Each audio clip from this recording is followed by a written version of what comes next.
Assalamualaikum warahmatullahi wabarakatuh. Saya Rian Dwi Saputra, NIM D400191145, kelas F. Di sini saya akan menjelaskan dari UAS Praktikum Teknik Tenaga Listrik Lanjut. Soal tipe A, motor sinkron dan asinkron. Prinsip kerja komponen analisa rangkaian start delta, rumus perhitungan, dan contoh soal.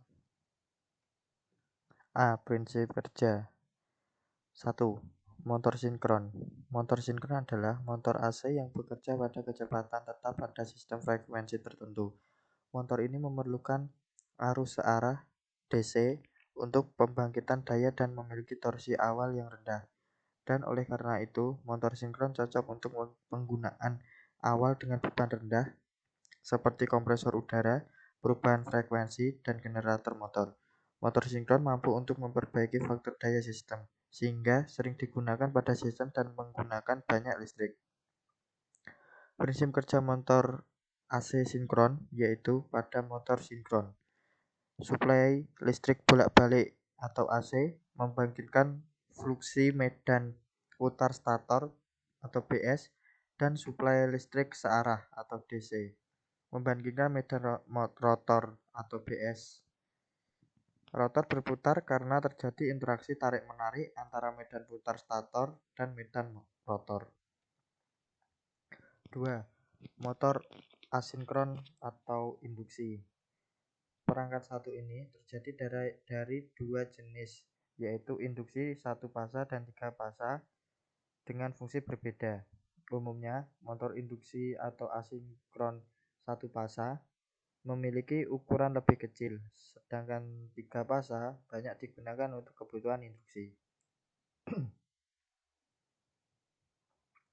Motor asinkron atau induksi ini menggunakan prinsip induksi elektromagnetik, di mana gaya gerak listrik diinduksi dan melintasi konduktor listriknya ketika medan magnet berputar. Perangkat satu ini juga dilengkapi dengan dua bagian utama yang terdiri dari stator dan rotor, di mana stator merupakan bagian kumparan yang diam dan membawa belitan tumpang tindih. B. Komponen 1. Motor sinkron. Komponen dari motor sinkron terdiri dari rotor. Perbedaan utama antara motor sinkron dengan motor induksi adalah bahwa rotor mesin sinkron berjalan pada kecepatan yang sama dengan perputaran medan magnet. Hal ini memungkinkan sebab medan magnet rotor tidak lagi terinduksi. Rotor memiliki magnet permanen atau arus DC excited yang dipaksa untuk mengunci pada posisi tertentu bila dihadapkan dengan medan magnet lainnya. 2. Stator. Stator menghasilkan medan magnet berputar yang sebanding dengan frekuensi yang dipasok. Selanjutnya, komutator. Sebagai penyearah mekanik yang bersama-sama dengan sifat membentuk kerjasama atau komutator. Selanjutnya, windings untuk menyiapkan medan magnet di dalam mesin. Selanjutnya, buses sebagai penerus tegangan dari bagian statis ke bagian yang bergerak. Selanjutnya, magnet untuk meletakkan alat atau komponen tertentu agar dapat menghasilkan gerak kumparan dari hasil fluks aliran magnet utara dan selatan. Konstruksi motor sinkron DC.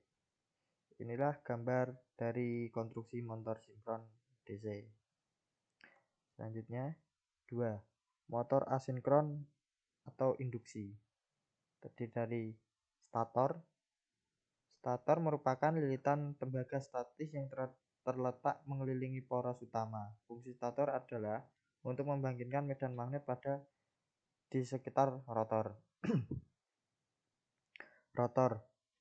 Semakin banyak jumlah lilitan pada rotor, maka semakin besar pula putaran yang dihasilkan. Umumnya digunakan tembaga dengan diameter yang kecil. Hal ini bertujuan agar jumlah lilitan lebih banyak, walau memerlukan panjang kawat yang besar. Main shaft. Poros utama adalah komponen logam yang memanjang sebagai tempat menempelnya beberapa komponen. Brush. Brush adalah sikat tembaga yang akan menghubungkan sumber arus listrik dengan rotor koil. Bearing berfungsi sebagai bantalan antara permukaan poros dengan motor housing. Drive valve berfungsi untuk mentransfer putaran motor menuju komponen lain. Motor housing berfungsi untuk melindungi kita selaku pemakai dari putaran motor yang sangat tinggi. C. Analisa rangkaian star delta. 1. Hubung star. Sini adalah gambar dari hubung star. Analisanya selanjutnya. Pada hubung star ini memiliki kombinasi sebagai metode pengoperasian motor induksi dua fasa.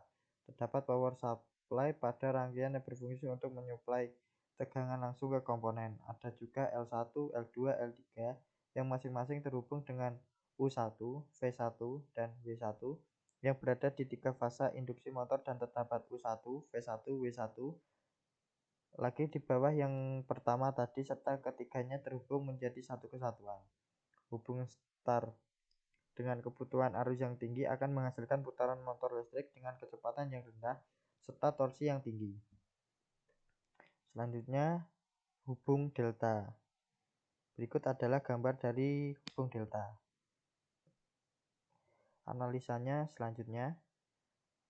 Untuk rangkaian hubung delta ini hampir sama dengan hubung star, yaitu terdapat power supply yang digunakan untuk menyuplai tegangan. Kemudian terdapat L1, L2, L3 yang tersambung dengan U1, V1, dan W1 di tiga fasa motor induksi.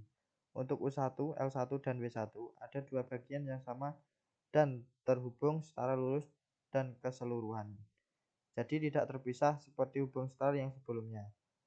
Hubungan delta membutuhkan arus yang lebih besar agar kecepatan putaran motor listrik tinggi. D. Rumus perhitungan. 1. Motor sinkron. Berikut adalah rumus perhitungan dari motor sinkron. P sama dengan akar 3 kali V kali 1 kali cos pi. I sama dengan P per akar 3 kali V kali cos pi.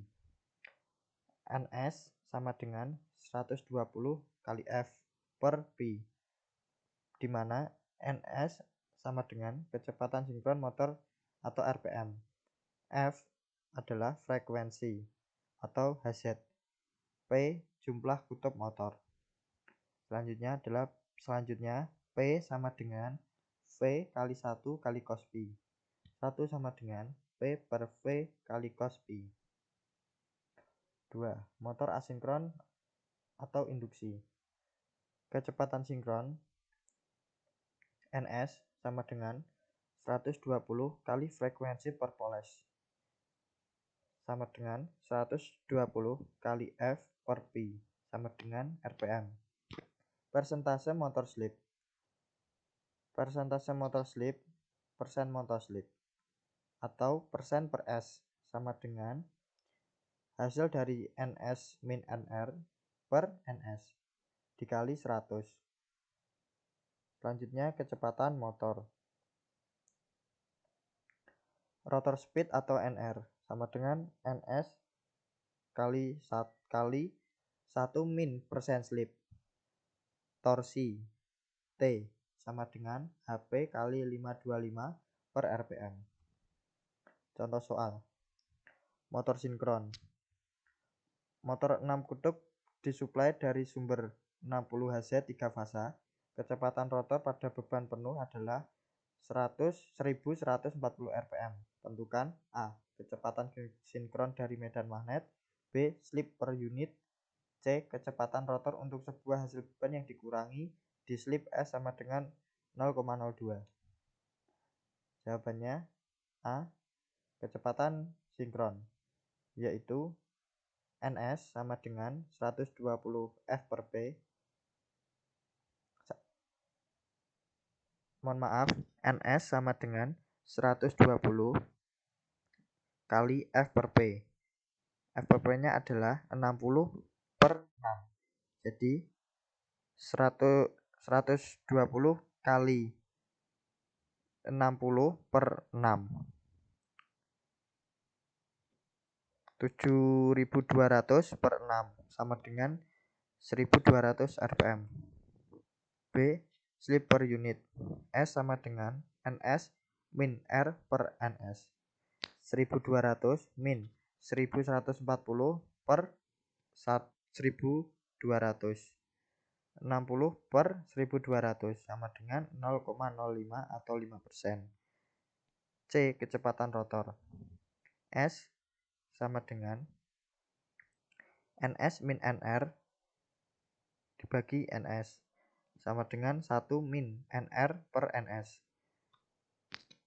0,02 sama dengan 1 min nr per 1.200. nr sama dengan 1 min 0,02 dikali 1.200 sama dengan 1.176 rpm. 2. Motor asinkron atau induksi.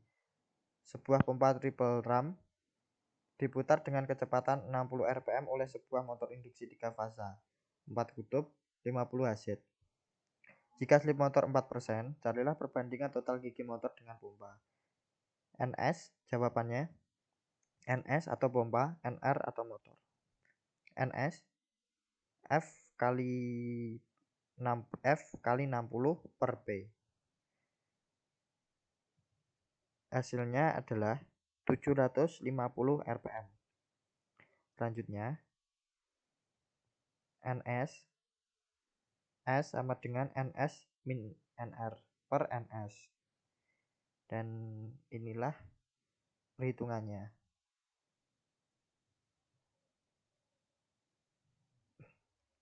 Selanjutnya, motor induksi 3 fasa memiliki 4 kutub yang dimana pada saat starting dengan kecepatan putar sebesar 114 rpm, dimana kecepatan motor induksi pada nameplate sebesar 1500 rpm. Hitung frekuensi dan slip pada motor induksi tersebut.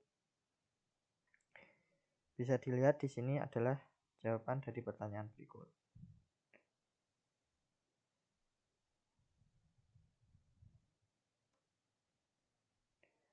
Sebutkan dan jelaskan minimal 2 penggunaan motor dalam industri dengan analisa mengapa menggunakan motor dan rangkaian tersebut. Penggunaan motor dalam industri. 1. Motor sinkron. Pengawatan motor 3 fasa menggunakan saklar TPDT sebagai gambar berikut. Alasan menggunakan motor sinkron dalam industri karena dalam rangkaian contoh di halaman sebelumnya itu menggunakan mesin motor yang tidak terlalu berat, jadi cocok menggunakan motor sinkron. Dan apabila motor yang digunakan tidak motor sinkron, maka dalam rangkaian tersebut akan menjadi error atau tidak bisa digunakan dengan stabil. 2. Motor asinkron atau induksi, rangkaian kontrol konvensional dan konversi ke PLC. Berikut adalah gambarnya. Rangkaian listrik auto start delta. Berikut adalah gambarnya beserta keterangan pada gambar. Alasan menggunakan motor asinkron atau induksi dalam industri dikarenakan dalam dunia industri skala menengah dan besar biasanya menggunakan motor induksi 3 fasa yang mempunyai variabel atau rentang daya mulai dari belasan hingga ribuan watt. Serta motor induksi 3 fasa memiliki efisiensi daya yang tinggi serta daya putar yang kuat dan stabil. Dan contoh rangkaian induksi atau asinkron di halaman sebelumnya digunakan dalam mesin berat. Jadi cocok menggunakan motor induksi yang mana kuat dalam memproses daya dengan efisiensi yang sangat tinggi. Terima kasih. Sekian dari saya. Wassalamualaikum warahmatullahi wabarakatuh.